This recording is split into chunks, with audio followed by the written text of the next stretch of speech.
Segunda carta de Paulo aos Tessalonicenses, capítulo 1.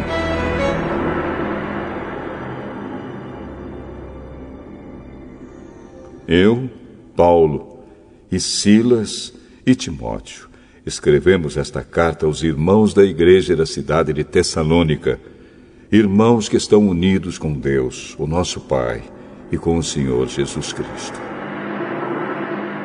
Que a graça e a paz de Deus, o nosso Pai, e do Senhor Jesus Cristo estejam com vocês.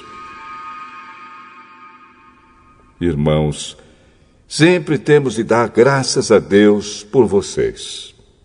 Para nós é certo fazer isso, porque a fé que vocês têm está crescendo cada vez mais, e o amor que vocês têm uns pelos outros está se tornando cada vez maior. É por isso que nas igrejas de Deus falamos com orgulho sobre vocês.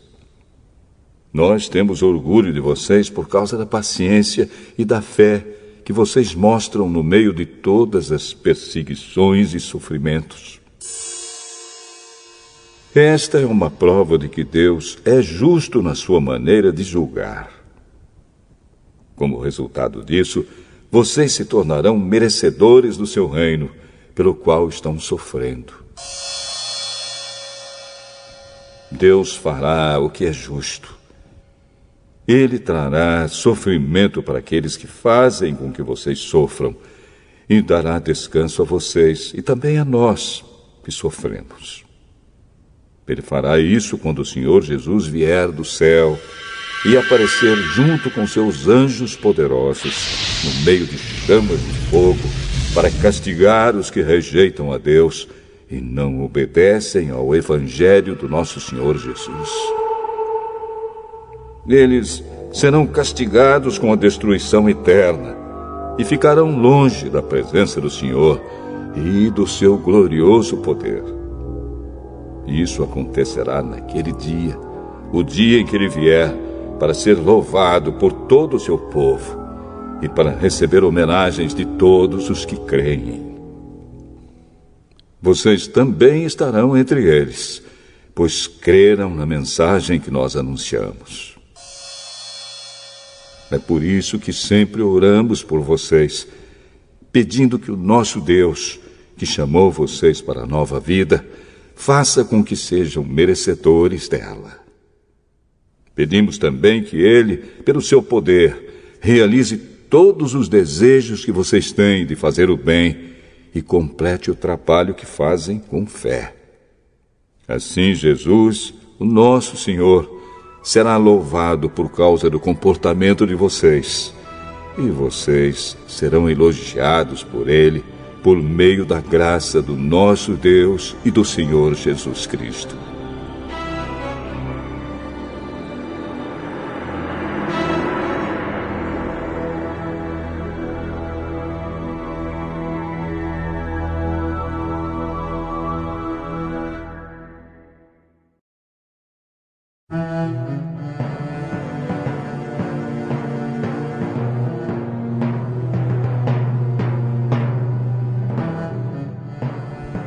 Segunda carta aos Tessalonicenses, capítulo 2.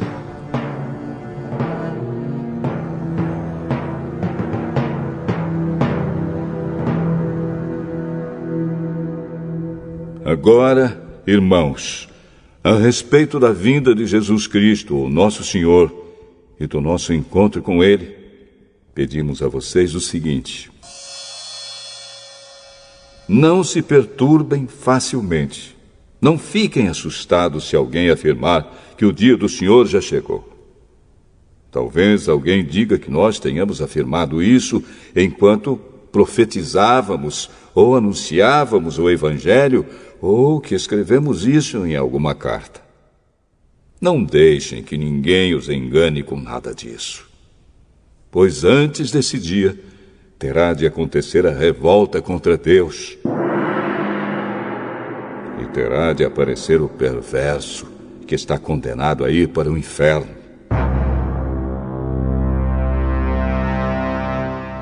Ele será contra tudo que as pessoas adoram e contra tudo o que elas acham que é divino.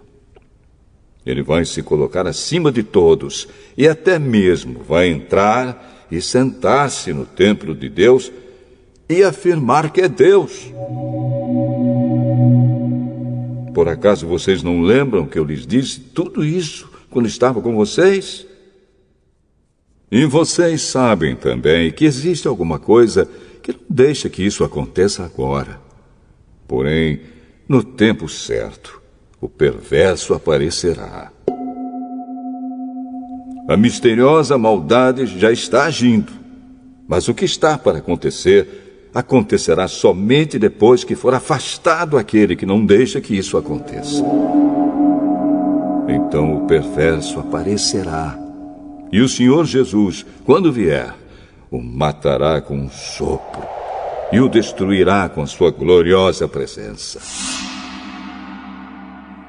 O perverso chegará com o poder de Satanás e fará todo tipo de falsos milagres e maravilhas. E enganará com todo tipo de maldade os que vão ser destruídos. Eles vão ser destruídos porque não aceitaram nem amaram a verdade que os poderia salvar. Por isso Deus envia o poder do erro para agir neles, a fim de que acreditem naquilo que é falso. O resultado disso é que serão condenados todos os que não creem na verdade, mas têm prazer no pecado. Irmãos, sempre devemos dar graças a Deus por vocês, a quem o Senhor ama, pois Deus os escolheu como os primeiros a serem salvos pelo poder do Espírito Santo e pela fé que vocês têm na verdade, a fim de tornar vocês o seu povo dedicado a Ele. Foi para isso que Deus os chamou, por meio do Evangelho que anunciamos, a fim de que vocês tomem parte na glória do nosso Senhor Jesus Cristo. Portanto, irmãos, fiquem firmes e guardem aquelas verdades que ensinamos a vocês, tanto nas nossas mensagens como na nossa carta. Que o próprio Jesus Cristo, o nosso Senhor, e Deus, o nosso Pai, que nos ama e que na sua bondade nos dá uma coragem que não acaba e uma esperança firme, encham o coração de vocês de ânimo e os tornem fortes para fazerem e dizerem tudo que é bom.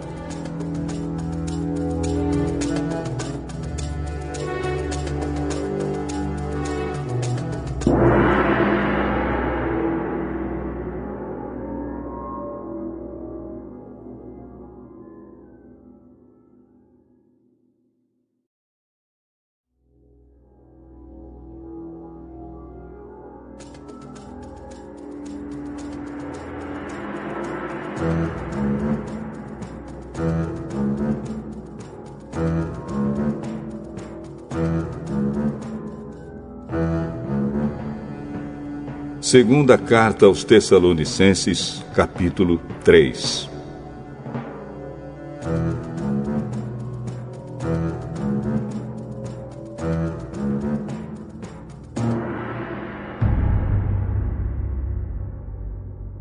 Finalmente, irmãos, orem por nós, para que a mensagem do Senhor continue a se espalhar rapidamente e seja bem aceita, como aconteceu entre vocês. Orem também para que Deus nos livre das pessoas más e perversas, pois nem todos creem na mensagem. Mas o Senhor Jesus é fiel. Ele lhes dará forças e os livrará do maligno. E o Senhor faz com que confiemos em vocês. Temos a certeza de que estão fazendo e continuarão a fazer o que lhes recomendamos. Que o Senhor os faça compreender melhor o amor de Deus por vocês e a firmeza que Ele, Cristo, dá. Irmãos, Em nome do nosso Senhor Jesus Cristo, ordenamos a vocês que se afastem de todos os irmãos que vivem sem trabalhar e que não seguem os ensinamentos que demos a eles. Vocês sabem muito bem que devem seguir o nosso exemplo, pois não temos vivido entre vocês sem trabalhar. Não temos recebido nada de ninguém sem pagar. Na verdade, trabalhamos e nos cansamos. Trabalhamos sem parar, dia e noite, a fim de não sermos um peso para nenhum de vocês. É claro que temos o direito de receber sustento, mas não temos pedido nada a fim de que vocês seguissem o nosso exemplo. Porque, quando estávamos aí, demos esta regra: quem não quer trabalhar, que não coma. Estamos afirmando isso porque ouvimos dizer que há entre vocês algumas pessoas que vivem como os preguiçosos.